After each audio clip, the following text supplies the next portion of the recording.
아니 남은 식빵으로 만들었는데 싹 달달한 게 너무 맛있어가지고 만약 온전한 식빵으로 Tara, gawin natin yon mga pre. Nagamit lamang ang tatlong ingredients. Una pa sa first mga pre, nagprepare lang tayo dito ng sliced bread. Tatlong pirasong sliced bread nga na pala gagamitin natin dito mga pre, dahil sample lang din naman to. At gaya nga sa sinabi sa video mga pre, sa pagkakaintindi ko ay gunting raw yung gagamitin, hindi raw pwede yung kutsilyo mga pre. Buti na lang nakakaintindi tayo ng Kapampangan mga pre. Then i-roll naman natin to mga pre sa pagganito raw. Medyo banayad lang yung pag-ikot nyo dyan mga pre, kasi baka mabali yung ating sliced bread. Ikutin nyo lang mga pre hanggang sa matapos nyo. Then maglagay naman tayo ng toothpick mga pre para hindi bubuka. Bubuka kasi yan mga pre kapag walang toothpick. Ayan, at tapos na mga pre, kuhang-kuha nga. Kaya lang yung mga pinagtabasan mga pre, sayang naman kung itatapon. Pero wag kayo mag-alala mga pre, kasi gagamitin din natin yan. Yun naman mga pre, tara magtunaw naman tayo ng butter. Ay, margarine in a cups pala mga pre. Wow, in a cups.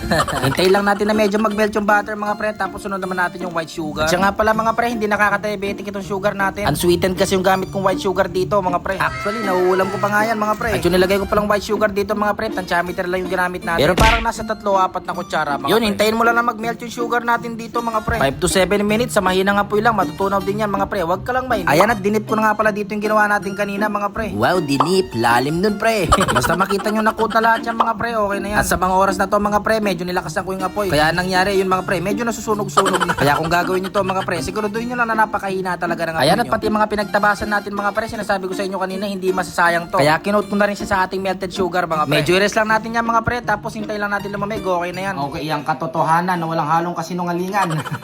Oh. Ha? Kuha eh, no? Ano yun? Tunog check. Lutong check. Oh. Masarap. Wow.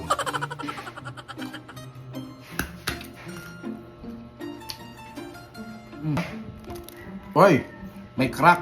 May crack mga pre. Oh. Oh.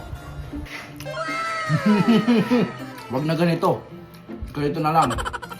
Solid. Bye-bye.